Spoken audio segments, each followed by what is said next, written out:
So I've been doing a lot of video gaming. I do a lot of homework, I'd say. I played League for about 10 years, and I've been doing Valorant since closed beta, so a year and a half ish, 2 years now.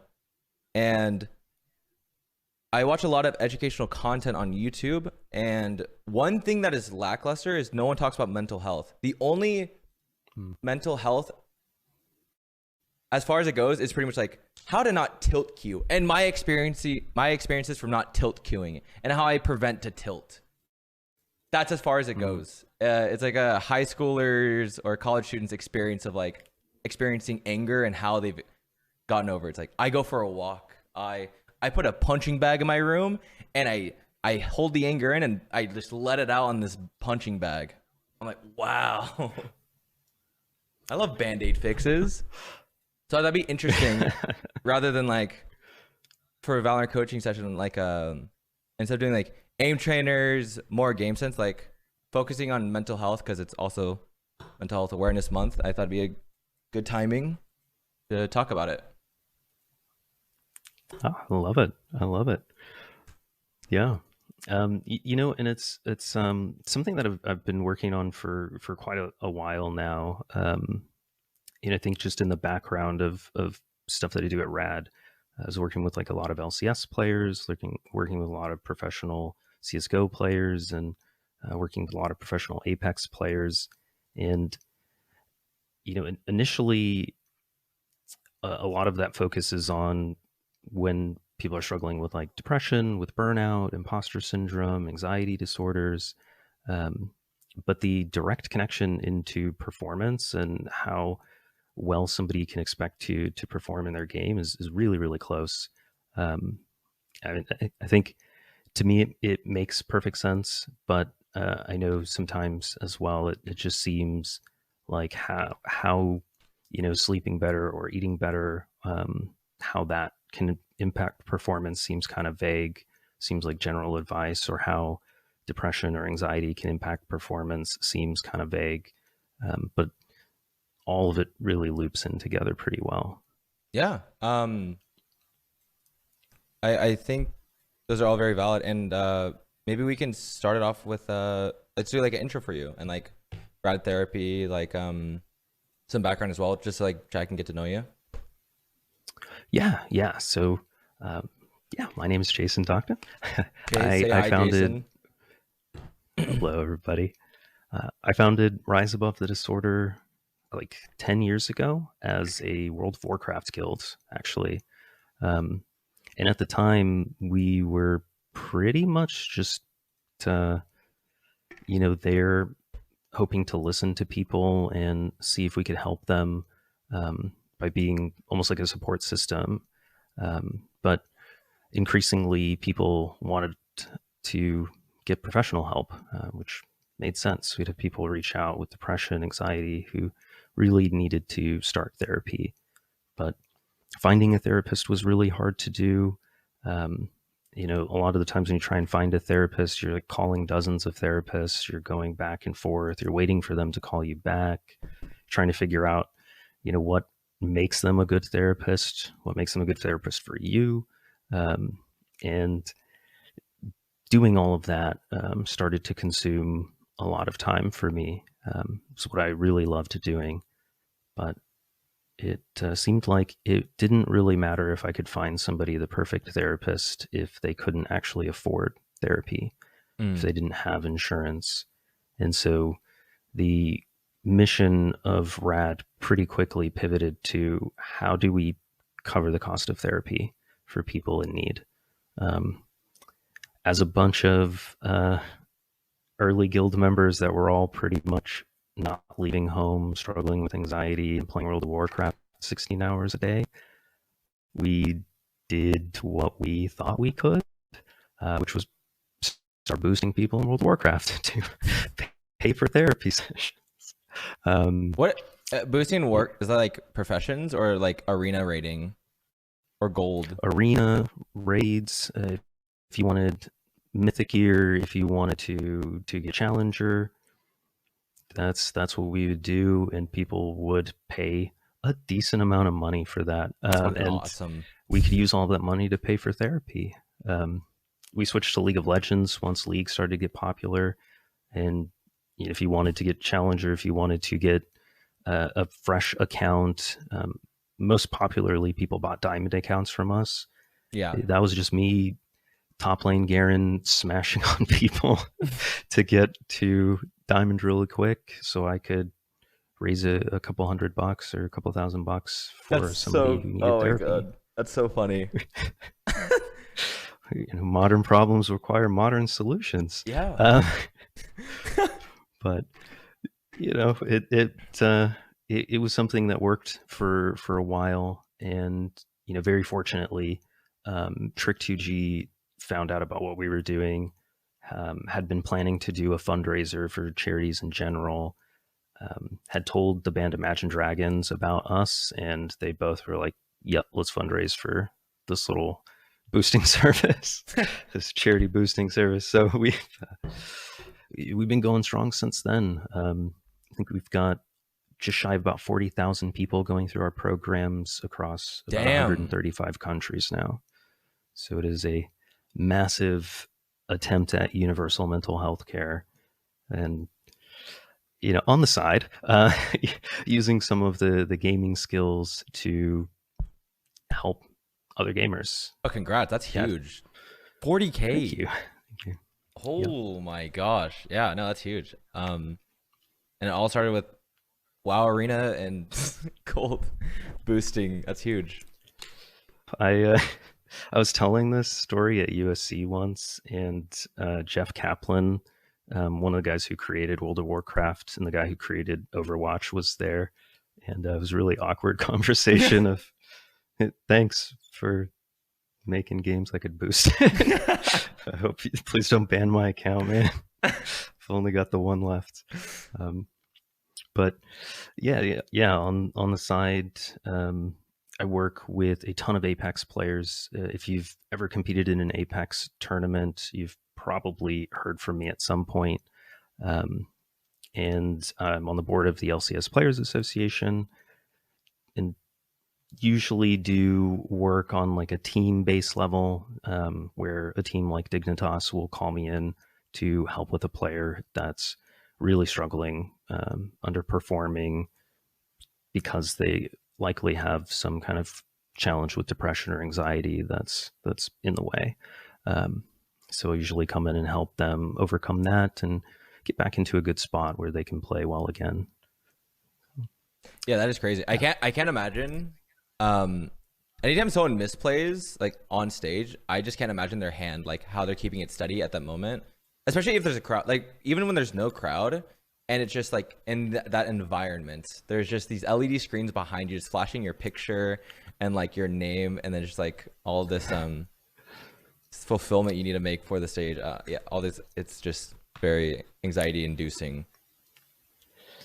Yeah, it very much can be. And the live stream fails clips that come up, the posts on our Valorant or our League of Legends, definitely work with a lot of players that, getting them away from those platforms is like a primary concern, because it's just like absolutely draining them emotionally. I can only imagine. I guess from here, how much have you played of Valorant? I've played a couple of hours, I want to say, of Valorant. I did play a lot of CS back in the day, so it wasn't huge transition, but I've got to say, easily the most toxic community I've ever. Yeah. And I played League since it started. Yeah. And I still feel like Valorant is much more toxic, unfortunately. The nice thing about when League started, it was like a playground. Everyone's like, wait, you could do this? Like, you could blitzcrank through walls? Shen can dash through walls? Like, what? Like, it was such a positive experience. And then, like, season 2 to 3, it was like you for sure felt the leakage of more toxicity coming in and the competitiveness. But hopping from like communities like even CS:GO to like I don't know WoW arenas to League to Valorant. I think all of it's generally the same in terms of like a competitive setting and like keeping it cool. Um, I guess the only difference is like the vibe of the community and like the general toxic experiences seem a little bit redundant in each community. Um, but I think overall, trying to think.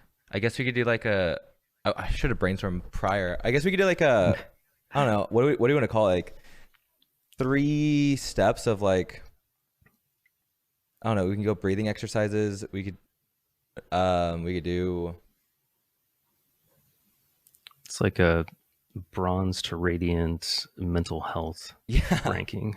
Like, I like how that. do we get to radiant in mental health? Um, yeah, and there's so many different facets to it. You know, I think there's lots to be said about the community and the community environment, but lots of players are just going to mute everybody anyways um, when it gets to that point. And a lot of the expectation in solo queue is you're just supposed to carry. That's you got to carry 4 other people Yeah. against 5 other people, and just good luck. That was actually one So thing in Valorant. So in League, it is actually very easy. Like, oh, I can just mute you, but I'm not gonna mute your pings. I'm just gonna mute whatever the hell you're typing. In Valorant, it's actually a very different story because the only people that ping are the no micers. The people that have no mics, they are the only people that are pinging. Everyone with mic, it feels like it's an extra challenge because you have to deal with their attitude, the passive aggressive tone, and them like just like with ill intent. They have for sure ill intent whenever there's a misplay happening. So that is another key difference with Valorant. I guess yeah, is there any advice you have for people to kind of overcome that?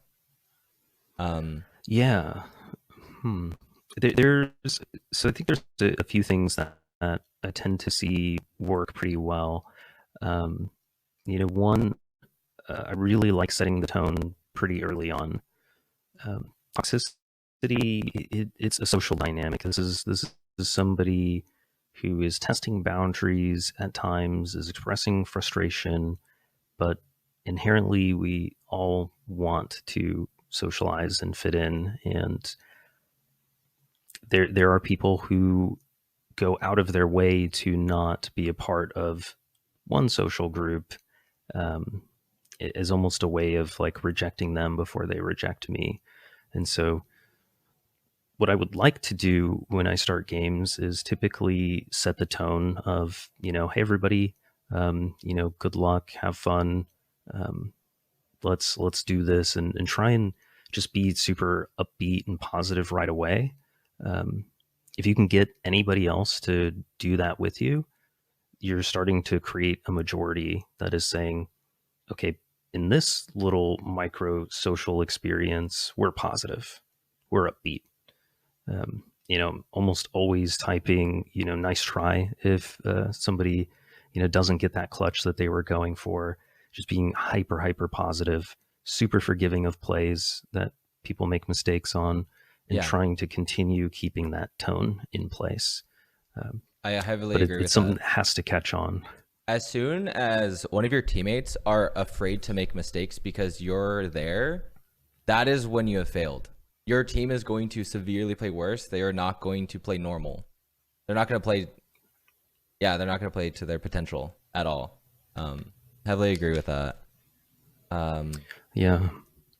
Okay, so set the room. You're setting the standard. If you start off with positivity, that is the norm. Anything out of the norm is kind of like, oh, that was weird. Why is this guy so upset? Yeah, I mean, there's so many different social experiments that show that this works. If you are in a classroom and somebody coughs, you'll notice that over time more people start coughing, because Really? there's almost like the permission. Somebody has set a tone that this is a thing that we could do. Or somebody will like drink from their water, and then you'll see other people start drinking from their water. Oh my God, it's We so take from those true. social clues. We we want to be in that dynamic. Um, Now, it's worth considering too that there are a lot of players that are reaching a pretty critical point of stress. Stress tends to be experienced in three different phases. One is this, observing what's going on phase. It's very much, let's say we're in Valorant. Um, we just get this game started and notice that a teammate is immediately killed. They peek and they get killed, and you imagine that there's probably somebody nearby. All of what your body and your brain is doing is anticipating and understanding that is something going on. It's been triggered. It's reacting now. Um, it'll quickly move into what we call the adaptive phase, where we're coming up with a plan. We're figuring out how exactly do we respond to stress, what the problem is, what the solution could possibly be. This is all happening very, very quickly within split second. Everything is moving together. And what our brain expects is that we solve for that stress, that we find a solution, get out of that, and go back to some kind of balance. But let's say the game increasingly feels doomed and it doesn't seem like there's any kind of hope. You feel like, and this player is actually just feeding. I have no idea what I can do. I'm going to lose rank. I'm probably going to lose a ton because that other person is like, the person on the other team is getting carried and they're super unranked. Like it's a bad one. Our brain is entering this state called exhaustion, this exhaustive state of stress. It is desperate to find a solution. And for many people in games, the closest solution that they can come to is, this doesn't matter. This game sucks. That person sucks. It's everybody else's fault. I hate this game because if I hate this game and it doesn't matter, then I don't need to be stressed anymore. I don't care, so I'm not stressed. If it's everyone else's fault, that's also a solution. I don't have to do anything anymore. No responsibility. It's not about me. Yeah. We cut that loose. And it's not that we can't do better. It's that in this exhaustive state, all we want is out. And we will try and reach that in any way we can. And a lot of that, there's a ton of adrenaline going on, can easily lead to anger. And you, as the rest of the people on the team who I'm now, lashing out at, blaming for all of this, I am feeling pain because of you. And now I don't like you.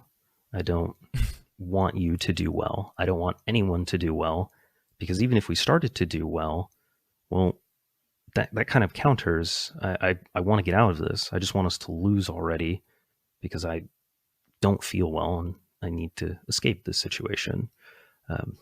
So, sometimes as you're playing, you will run into somebody who has reached that state. It doesn't entirely exist within the echo chamber of that game. They could have just gotten an argument with their parents or their partner. They could, be struggling in school. They could be struggling with depression or anxiety. And then they woke up late and then they didn't sleep well enough and they're not eating well. And then, they just played a few other games that didn't go too well. And now in this game, fully tilted, stuck in the state of exhaustion, one misplay and they're like, all right, see ya, done. Good luck, guys. Surrender or I'm fucking out of here. That's getting them out of that state isn't your responsibility by any means, but I'm always very, very mindful when I go into these games, and very much encourage players to be mindful when they go into games that we really don't know how close somebody is to that point, and it is of no benefit to push people to that point.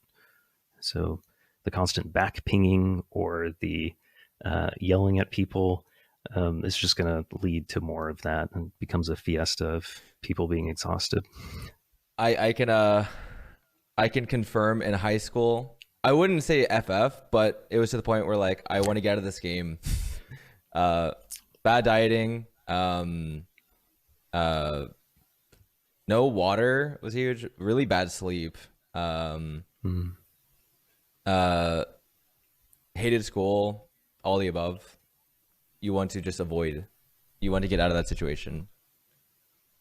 Yeah, you really nailed that one. Super, super accurate. Yeah, it's the community side. It's going to take a lot of time to fix. There was a conversation I had the other day with one of the board members for Nike's performance division, and he very recently started working with Dignitas as their performance coach, and kind of expressed some of the same concerns of, man, this community really likes to dig into each other. It's probably something that Riot has to do a bit more about to create a healthier environment, or at least reward the people who are trying to make it healthier, reward the people who are resilient, not just having a report system, because the punishment for getting reported, tribunal was fun. Yeah. But I think having rewards for being super positive that are substantial, because right now the punishment for being toxic really isn't that bad in comparison to the level of frustration someone is feeling in their desire to express that. And there's not enough reward to encourage people to be the person in game who says, okay, I'm going to try and be positive. Yeah, I think the current reward is 2 key fragments if you're a positive person. That's the current league. It's if you get honor level 5, the big badge for being a good boy, you will get 2 key fragments and some blue essence. And then if you're banned, you get suspended for a week and you make an alt account and keep playing. Yeah. And then flame people even harder because it's not your main account. That is the current situation of any Riot game. That's any competitive game in general, actually. I would say, more or less. Yeah, I imagine it's hard to implement something more strict because you don't want to get rid of the people who are giving you money, right? Yeah. But even beyond trying to take on some of the community challenges, there's a lot of different things that you can do to rank up really fast, at least from the mental side. I think if you Google anything related to improving my mental health, you're almost always going to get the same list of things: go to therapy, diet, exercise, sleep. Yeah. And I mean, we see it so much, and a lot of those are so vague that it doesn't really feel like actual insight. It just is, yeah, everybody knows that. Thanks. But the reality of so much of this stuff is that sleep plays one of the most critical possible roles in your overall health, your ability to manage stress, your bandwidth for managing stress, your mood that you're going to be in. You can be dealing with a lot and experiencing a lot of things, but when your mood is set, your mood becomes a filter, a lens that everything has to go through. And if that mood is kind of gray, down, whatever you're experiencing, it's all going to go through that filter. You jump on, and you've got to stream, you've got to practice, you've got to play, and you wake up with this mood that's really, really down, and just none of it feels like anything. You're just there. You're just kind of existing. Yeah. That sleep regulates a huge portion of our ability to manage that. And increasingly, we're finding out that hydration plays another huge role in regulating mood. Mm. And dehydration is very, very easy. Um, I mean, for the most part, you should just have a water bottle that you go through every day. Something that you probably, if it's one of those like 8 ounce ones, you're going through like 4 or 5 of those things. Um, it just has a huge impact on our ability to shift mood and to process things going on in our life. Um, I had no idea it was like but that important. I thought it was a positive as, yo, I gotta pee a bunch. That means I'm walking. I was trying to drink so much water that like every other game to every game, I had to go pee or I had to go fill up my water. Therefore, every hour I am standing and I'm more blood flow to my legs. That was the way I saw it. I had no idea it had like a huge mental like bonus. I mean, getting up and Clarity. walking, yeah, definitely, that's huge. Yeah, water. I mean, we need what's in water to function. Yeah. We need all of this for how our brain functions, how our body functions. Not being hydrated is a huge challenge. And when we look at it in extremes, let's say somebody hasn't, they went out camping and they got lost and they don't have water. You'll start to see over the course of hours to very quickly, just a few days, how they begin to hallucinate. They start to really struggle to identify things. The short-term, long-term memory becomes shot. Uh, Dehydration is really, really impactful on the brain. Same with sleep. Sometimes we do subathons, or we do, these 24-hour, 48-hour streams and things like that. But the Timmy. brain, I was talking to Timmy about it. sacrifice is appreciated. I was That's because I was thinking the same. I was like, once you're in game, you're fine. As soon as that game ends, that simulation is gone. Your body is just going to, you're going to just fall. He said the worst thing was the bathroom breaks with the 48 hours. Dizziness from that point on. yeah. And Oh yeah. I remember one thing that really did help. I think this is my first 30-hour stream. The first one, I actually pulled my hip.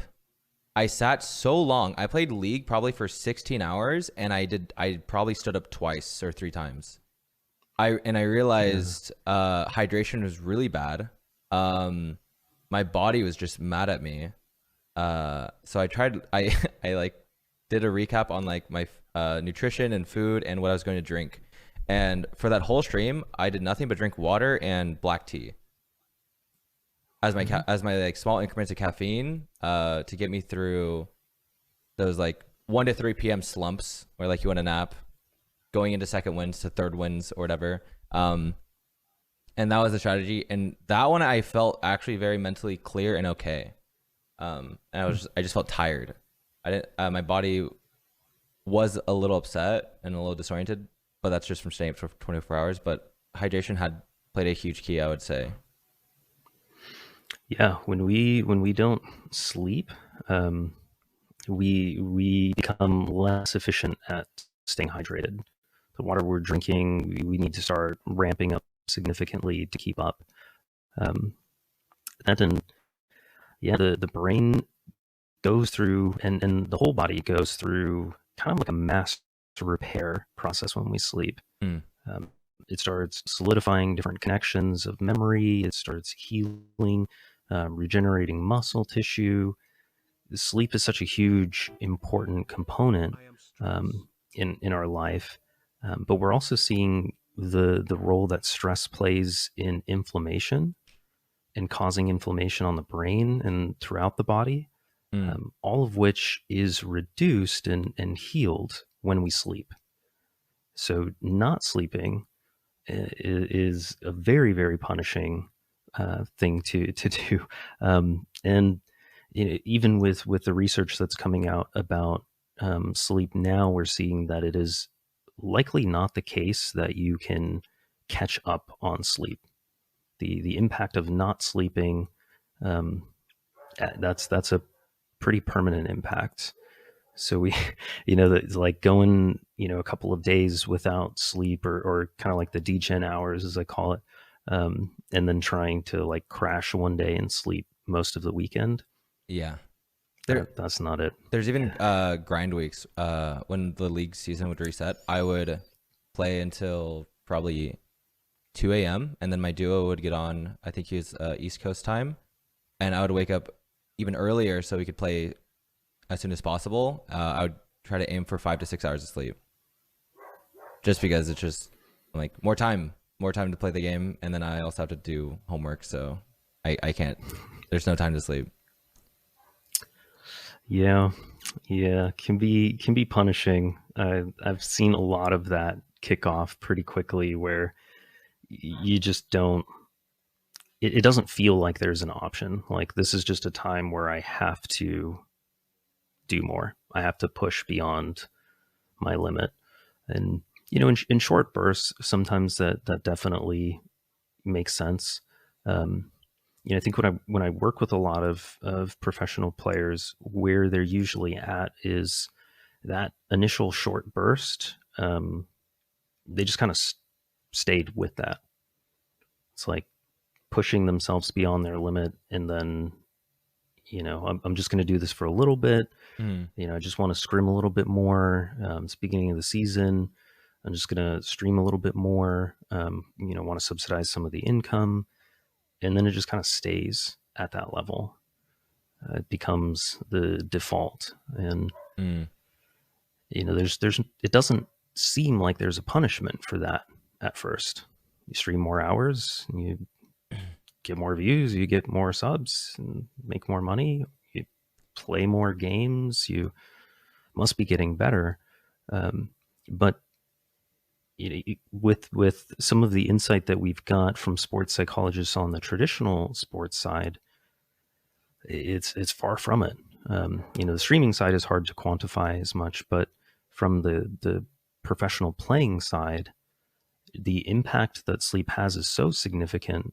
Yeah, you could play 3 or 4 more hours than someone else, and there's still going to be such a significant decline in performance that you'll probably have ultimately not done as well.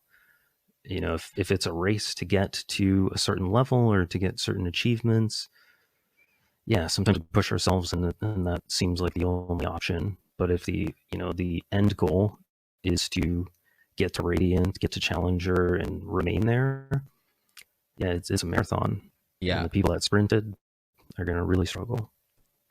The difference between like the first 4 games after like 8 hours of sleep, you could just already feel the difference. Like you're dialed in. All mistakes will be flowing at you, and I feel like solutions are instantly like in my mind, like, oh, okay, I shouldn't have done this, or that was the correct play. I had just misplayed it. I should keep doing that. I'm able to identify what is right and wrong in my playstyle a lot easier. Whereas 2 a.m, I've already put in like 10 hours. I'm like, I could play a little bit more. It is brain off. I'm just playing to play, and it is a tough thing to identify at first. Yeah, and our body is very routine focused too. It likes the predictability of that routine. It's comfy. When we go to sleep, yeah, it's comfy. But it also, just the way that the body goes through all of these motions, it's almost necessary. It takes time for us to fall asleep. It takes a little bit of time for us to wake up.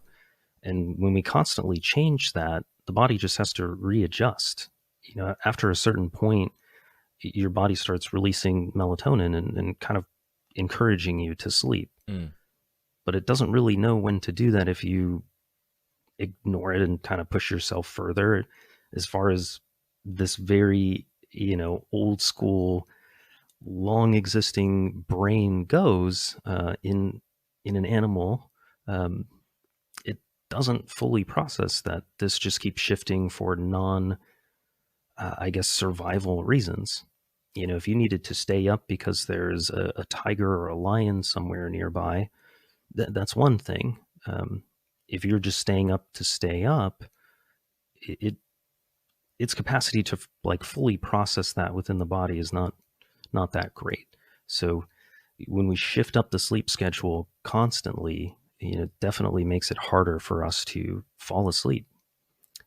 If we stick to falling asleep at a certain time, the body gets a lot better at doing that. It gets a lot better at creating the right environment within the brain that we need to sleep. Um, so it's very, very important to try and keep that consistency. And the same thing with waking up.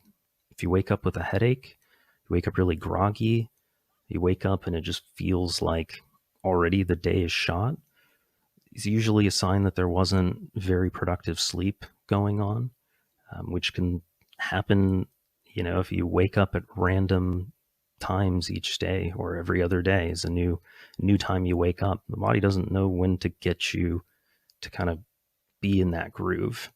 Versus if you wake up at 8 a.m. every single day, after a few weeks of doing that, you don't even set an alarm.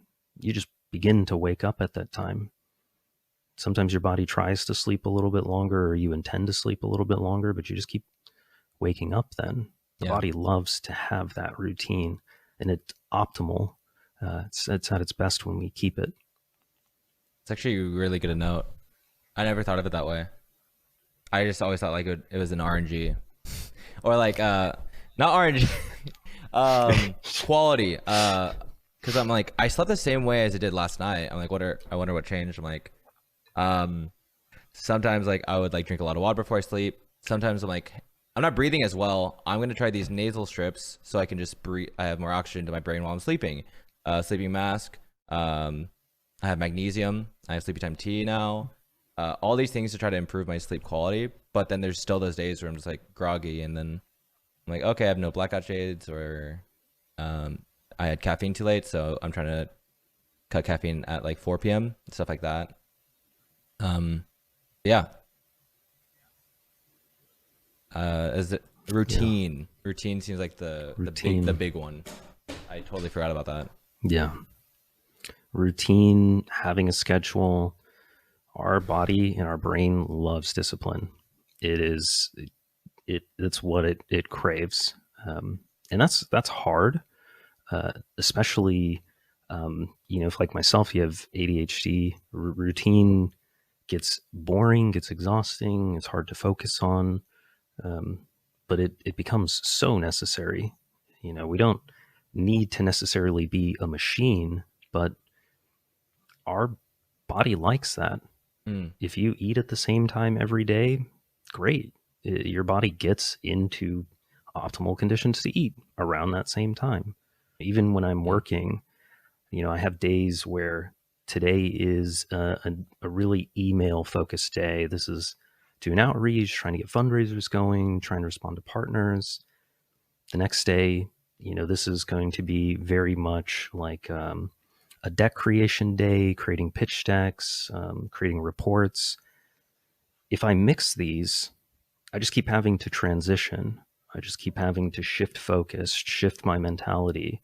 The person, the part of me that does the clinical side, that does care, if I am doing a deck and then I'm sending emails and then I jump into a call with somebody who needs, help right now, the mindset it just keeps jumping and jumping and jumping, versus if I'm just doing the clinical side one day, all day, I stay in that mindset and perform well. And then I set that same routine every single week. This is this day, this is that day, this is that day. Wow. Performing optimal. You did play well. That is a min-max. I like that. It's a huge min-max. That's really smart though. It's very efficient in terms of like productivity. There similar to when we were talking about pushing like extra hours, I actually wanted to transition into burnout and identifying burnout. Identifying burnout, and also I guess just like a couple like solutions that come to mind when it comes to burnout to avoid like going even deeper into it. Sure, sure. Burnout is a tough one. Burnout, technically, what we're talking about when we say burnout is chronic stress. Um, this is the exhaustion state and being stuck in that state for a very, very long time. The brain and the body can't sustain that level of stress very long. And increasingly, lots of sacrifices are made to keep up with that. It's again, this is a very, very old animal that we are in, and it hasn't changed a whole lot. Um, so this mentality that we need to stay awake and stay vigilant because there might be some kind of lion out there, we might be in danger. We're kind of pushing ourselves at that level. When you experience burnout, usually some of the initial sensations are just a general overall sense of fatigue, tired. Sleep isn't really having as great of an impact as we feel it should, or at least equivalent to how many hours we've slept. Just still feeling really exhausted. Tasks that we're doing, a lot of the motivation behind them starts to kind of creep backwards and feels a little lost, vague. Increasingly, we feel like we're not doing anything, like we're working, but nothing is really being accomplished. It just kind of is happening. And then we'll start to see there is a lot of cognitive fog. It's hard to remember what you were doing from one minute to the next. It feels like you keep kind of missing little details. You were working on one thing and then started another thing and then realized, like, well, wait, why did I even open this Chrome tab? I don't really get what I'm doing. And as this starts to get even worse, our brain decides to throw itself at it. Okay, so I feel like I can't get this thing done. Maybe I need to do another thing instead. I need to be doing something because I feel all of this stress. I know I need to do something. I don't know what it is though. And everything I'm doing isn't satisfying that stress for some reason. Maybe I do more things. I'm not doing enough. I definitely don't feel like I'm doing enough. Maybe I go pro in Valorant. No, I'm not feeling it. Maybe I'll go pro in Apex then. Oh, you know what? Actually, I think I'm going to start getting into exercise. I'm going to get in the best shape of my life. I'm going to try this. And we just keep going and going and going. Burnout is one of those experiences that you almost don't see. It just becomes so quickly what life is like. Same thing with like a depression or an anxiety. It becomes so normal of an experience that we lose touch with it being something that we can address. Because everything that we've tried so far is usually just throwing ourselves at it, throwing ourselves into more things that we can't manage in hopes that if we do at least something, that it'll go away. It's a nasty one. It's also one of the more common issues. When you're able to identify it, then you're like, okay, I'm not as patient right now. I am starting to feel less patient with people. I'm feeling more, my sleep is progressively getting worse. I'm feeling the urge to do more, even though I very much shouldn't. It's like almost falling into a trap. Are there any like exercises you have done to avoid falling into those? Yeah.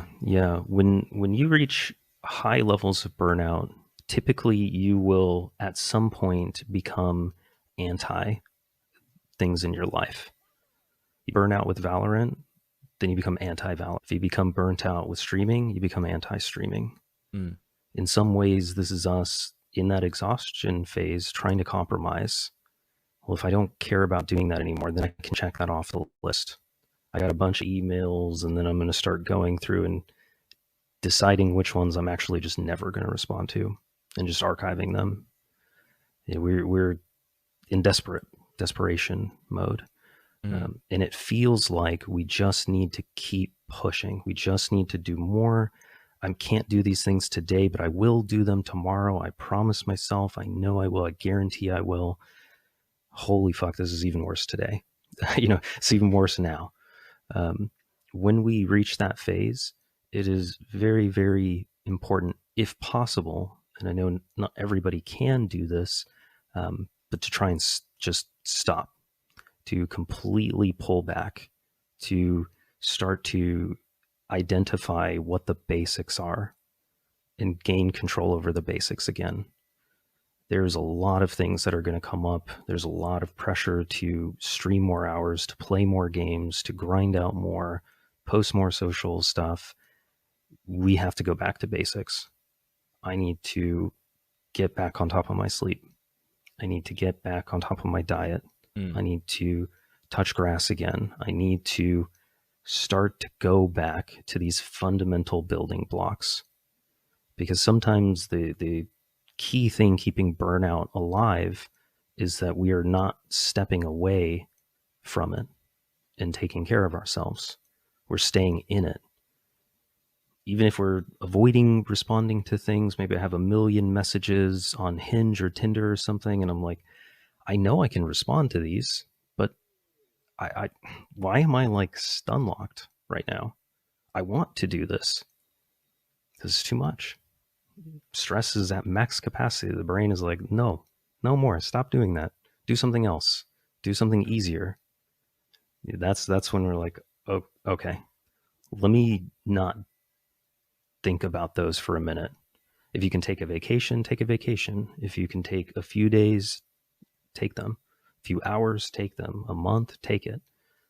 You step back and you start to build back all of the basics. And then slowly but surely, you'll notice, there's this anxiety around not going live. There's this anxiety around not playing, but it tapers off. You start doing other things and you see that you're a bit more well-rounded than you remember, that there are things that are really important to you beyond these things. And then as time continues to go on, something really interesting happens where you actually start to miss those. Actually really miss Valorant. You watch like a game on Twitch, you watch like one of the tournaments and you're like, oh fuck, I love it. Yeah, I really do miss this game. I really want to like just go hard into Sova and just like become the best Sova player.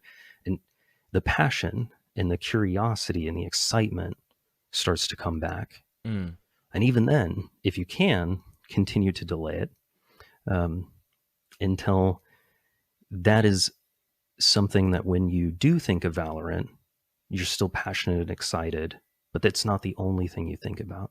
There's lots of things you think about. That's when it's a good time to come back and reapproach. It's when we're refreshed, because we just have to not be stuck in it so much. If it's the only thing that we have going on, it just creates so much stress that we can't manage. That makes a lot of sense. I have also noticed people do think if they take even a few days off, even a day off of Valorant. I fell into it very early, because when you take one day off of the FPS game, it is very different from League, because in League, it's just, my movement's generally the same. The muscle memory of like my Riven combos it's just locked in my hands. It's not really going away. It's more so like, oh, this guy's trading different now. But in FPS games, I've noticed it feels like the most weird thing, but it's like almost the athletic version of just esports, where your arm does not feel like it's a part of you anymore.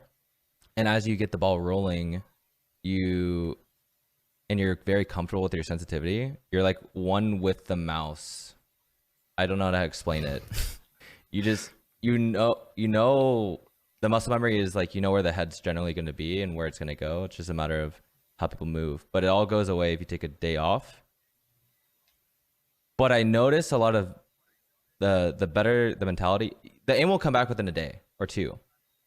It only just feels uncomfortable for the first couple games to first day, depending how long you take off. So it's because of that, it's very easy to be afraid to take breaks in Valorant. And there's an anxiety component to that too. That's really subtle. Is there's a level of concern of what happens if I step away from it? What happens if I take a break? Mm-hmm. And again, not everybody has the option to take a break. Yeah, I'm burnt out at work. I can't stop working. I'm burnt out of streaming. I can't stop streaming. We feel that, and it traps us even more. Feels even more like there's nothing we can do to get away from it. And if it's not possible to take those breaks, to take just fully step back, we double down even harder on our boundaries, our routine, our schedule. We double down on the basics. These are the hours I stream. That's it.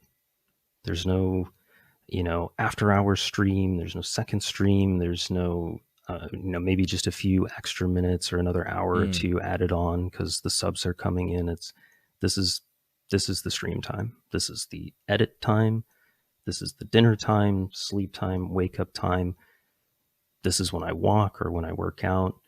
We double down on those as much as possible.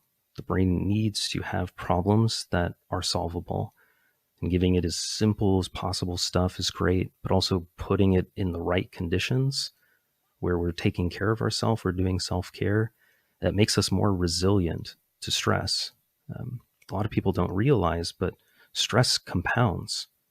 When we experience a lot of stress, it weakens the immune system. It changes us. The field that I studied in, epigenetics, we see how gene expression works and how when somebody is experiencing a great deal of stress, they actually become much more sensitive to stress. So the smaller things that wouldn't normally stress you out definitely stress you out. And things that are already very stressful are even more stressful. And it just gets worse with time. So pulling back from that, if you've been grinding ranked nonstop and your cipher misses a camera and you get caught out, that might be something where you could normally be like, oof, that's rough. Yeah. Or it might be something with like, dude, what the fuck are you doing? The ability to handle that stress is very different. Yeah. Even for streaming, you reminded me, I used to have a streaming schedule about 2 years ago, and I only stopped because in my mind I'm going live at 11 a.m. to 12 p.m. every day and then ending when I feel tired. There's no like cutoff. It was like an average of 10 to 12 hours a day, or 9 to 12 hours. And I got to the point where I just felt like I was going live just to go live. I had lost like the love of streaming. It was just like a very zombie mode. But I thought it was due to streaming, but it was just due to burnout. Now that I'm looking at it, I'm like, oh, had I just done like, okay, stream at 11, I'm getting off at 6 no matter what. Like looking at, I'm like, oh yeah, I would be able to put all my energy within those 7 hours. I would know like how, like as the weeks would go on, it'd be like, okay, I can serve my energy here and here. Like, oh, I put too much energy in the first 4 hours and I was very tired for the last 3 hours. Like it'd be a lot easier to identify when I'm tired, when I'm stressed. So yeah, consistency, schedule, and deadlines. Something that I've found that is like a really good way of looking at it is looking at this like a romantic relationship. If you don't have a whole lot of friends in your life at the time, if you didn't have maybe a great family structure growing up, you find somebody that starts to fit this person's pretty pog. Like I'm actually super interested in this person. But they very quickly become your life. You think about them all the time. You want to spend all of your time with them. There's nothing really to diversify. You don't go to friends when you're struggling. You go to this person. Mm. You don't have a bunch of people to send the same meme to. You just send it to this person, and sometimes that's really hard on the other person, and they step back. But more to this example of burnout in these games is we start to begin to expect everything and need everything from them. Yeah. We want more and more, and no matter what we put in, only so much can come out from them, and it is painful. Not having other things going on in life leads to a lot of pain. It leads to a lot of expectations that can't possibly be met. Becoming a pro in Valorant, to change your life, to make an income, to get glory, to matter, for people to notice you because you're radiant. That is very, very different than the mindset of some of these athletes that, like, yeah, I have family. I also play basketball. I go fishing and golfing, and I love going running. They're able to still show a ton of passion and love towards the sport that they play, but their mind is almost optimized significantly more because they don't need it and they don't depend on it. That need and dependency becomes toxic very quickly. That makes a lot of sense. I do notice when people do pick up hobbies, I think the most popular one recently is like I see a lot of rock climbers now. The mood change in them is crazy. Like they look forward to it. They're like, oh my, I scaled the level 3, the purples. Dependency on only doing one thing, that makes sense. And the result of that is the result of your mood for the rest of that day. When you only have that one thing. Everything depends on it. Yeah. Burnout is brutal. It does not have much sympathy for us. In getting out of that, it's all the basics. It's the routine, it's the sleep, it's the diet, the exercise. I mean, my calendar, my schedule is just, I use what's called time boxing, and everything fits into a little compartment. Sometimes, it can seem robotic, but it's actually, just how I'm most human. I'm a human, which is why I need to take a break here. Yeah. That's why I need to eat at this time. It's easier. And then, sometimes my brain will try and convince itself, but like, what if there are other things to do? Like, what if your schedule needs to be flexible? And I'm like, no. like I'm just home most of the time. Like, don't lie to yourself. We don't have other things that will interrupt it. But all of these huge part. Getting to radiant, I mean, I think you can definitely do it in a super unhealthy way if you've just got godlike mechanics, super high game sense, but you definitely won't feel radiant when you get there. And the likelihood that your account's going to get banned. That was yes. Deep. That was deep. You can get radiant, but you won't feel radiant. Holy. Oof. That's a mental health quote for the week for Valorant players. Oh. Don't at me, friends. I swear. It's not supposed to be toxic. No, it's just very true, though. Because that's where Riot drags you in. It's just like, you're like, I'm dog shit at this game. I'm so bad. When you're gold, you hit plat, and you're still losing because it's just you're playing against a very similar ranked matchmaking because that's the algorithm. It's like, I'm shit. I'm getting shit on still, and it's a never-ending loop. You're always gonna feel like shit if like, unless you're just trying to become a better version of yourself. Like, you're always gonna just feel like shit. It's just it's so true. Yeah. Now, imagine that your sense of self-worth is wrapped up in that, and you keep losing. It's really wild, and it can sound extreme at first, but I imagine a lot of people have felt this way at some point, or still do. But when I first started working with LCS players, I would ask them how they felt between games, wins, losses, what that was like. And consistently, what I heard was, when I win, it's whatever. That's what I'm supposed to do. Queue up, keep going. When I lose, I just want to die.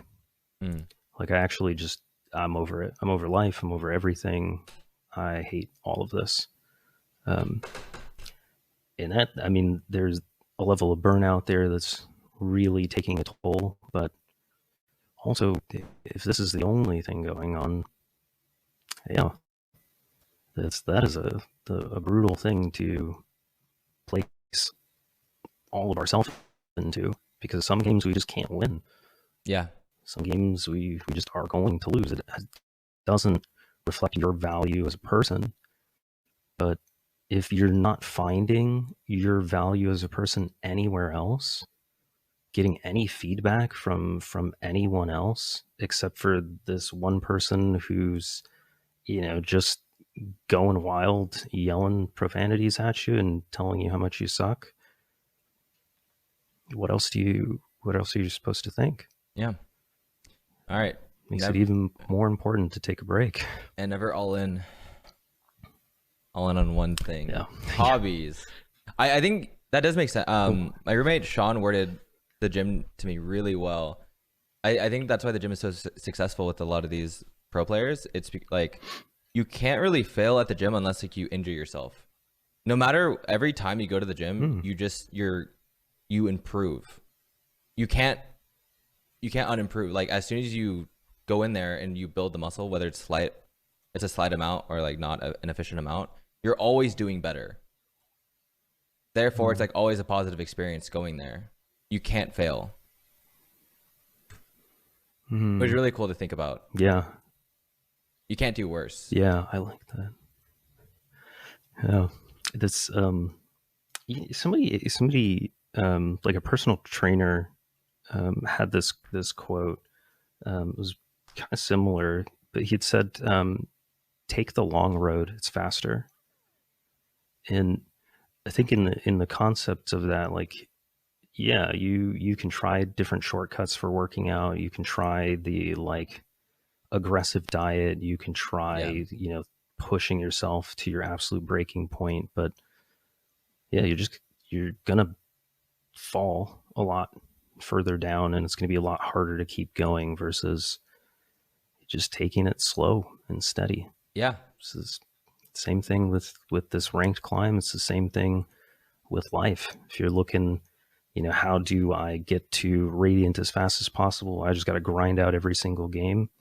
Yeah, you're going to have like 800 games played and still be struggling versus, somebody who's really, really focused on their mental well-being, has equal game sense or equal mechanical skill, and has like 50 games played and is at that rank. Yep. There's, there's a person that's actually like that. Her name is Luna. Her brother, is it Fake? He's the top laner. He was the top laner of 100 Thieves.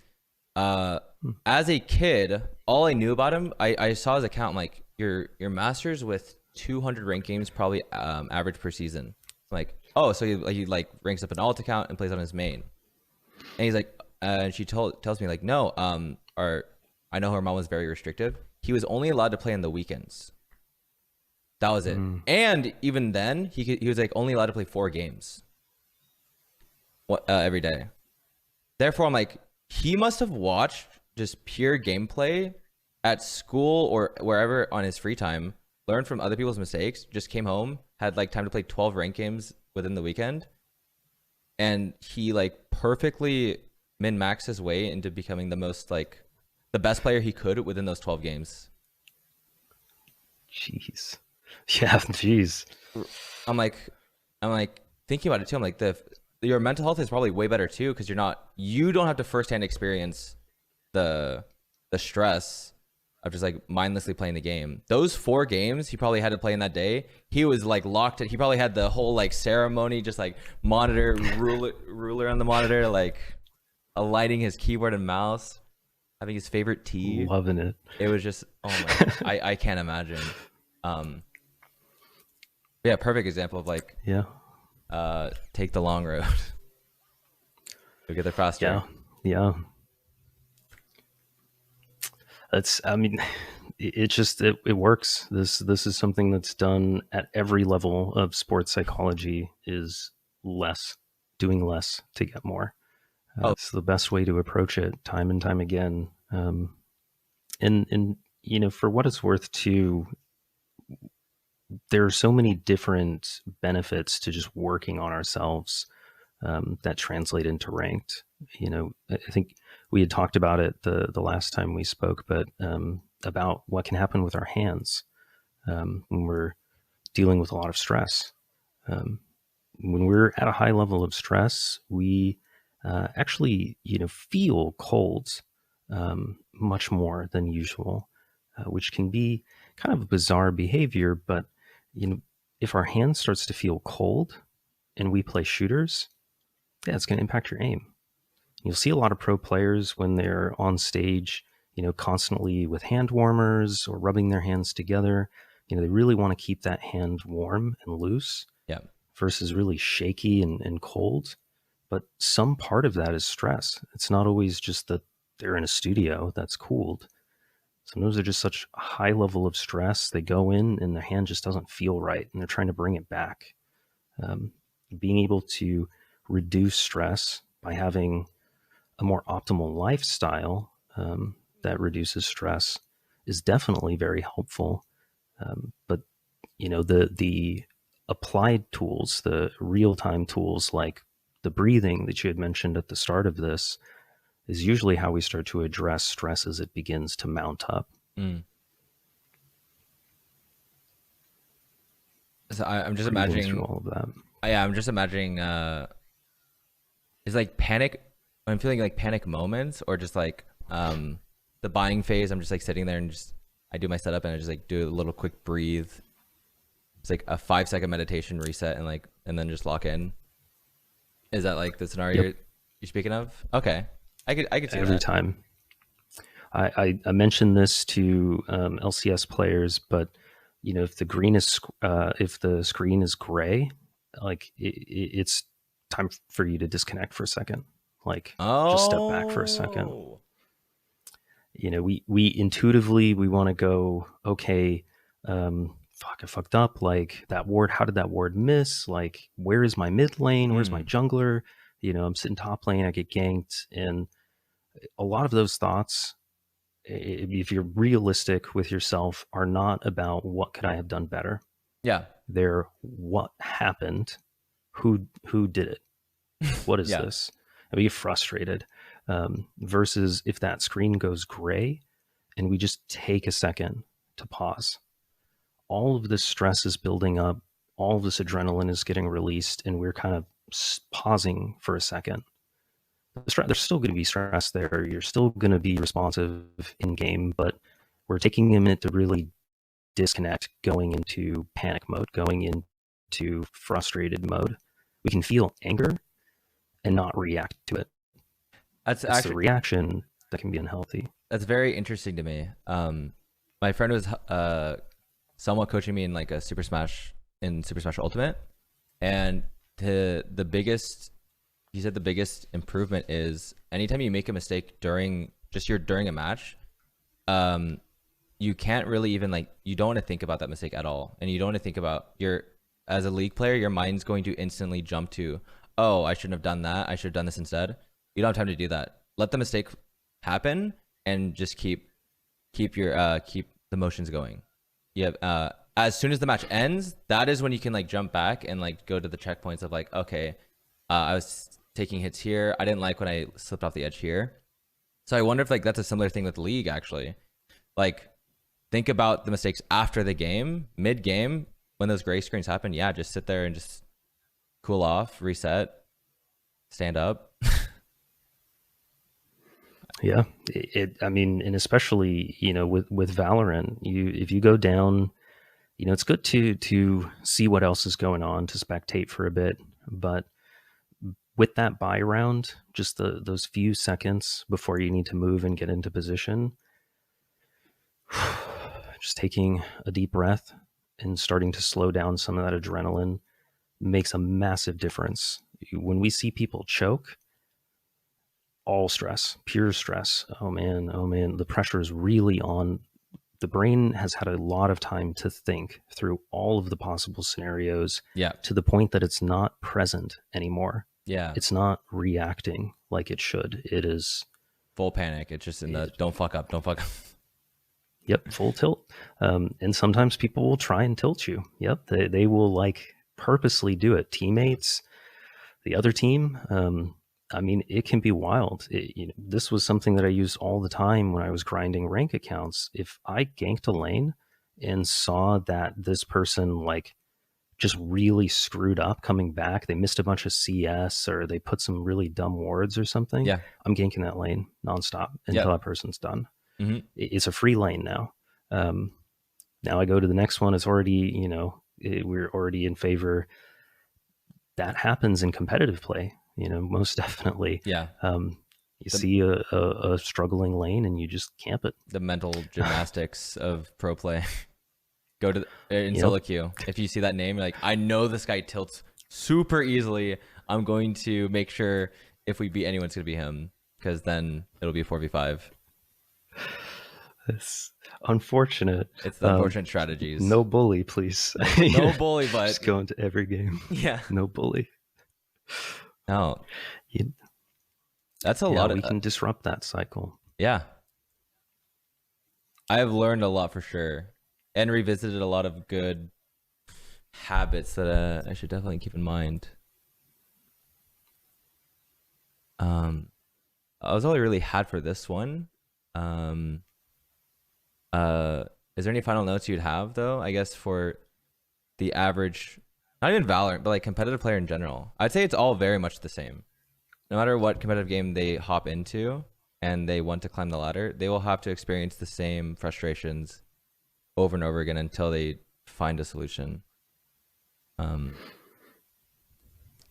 Yeah. I think the key thing that I would want to leave those players with is routine. It is the best thing that you can do for yourself. Discipline very much can lead to freedom in that sense. And once your sleep schedule gets moved into a routine, once your eating gets moved into a routine, you just kind of flow throughout the day. A lot of the chaos is taken apart. The boundaries start to get made. You become much more protected from burnout, from overworking yourself, and become much more focused in the moments that you have, because that's your brain starts to realize, okay, that's what this hour is for. It's just doing this. That makes sense. I think, yeah, people do scrims around the time when the tournaments are happening, the tournament matches, because then you get in that clock, that human clock. You just, that makes sense. All right, routine. Routine is key. I think that's a great takeaway. Radiant routine. Radiant routine. Let's go. We want to feel radiant when we hit radiant.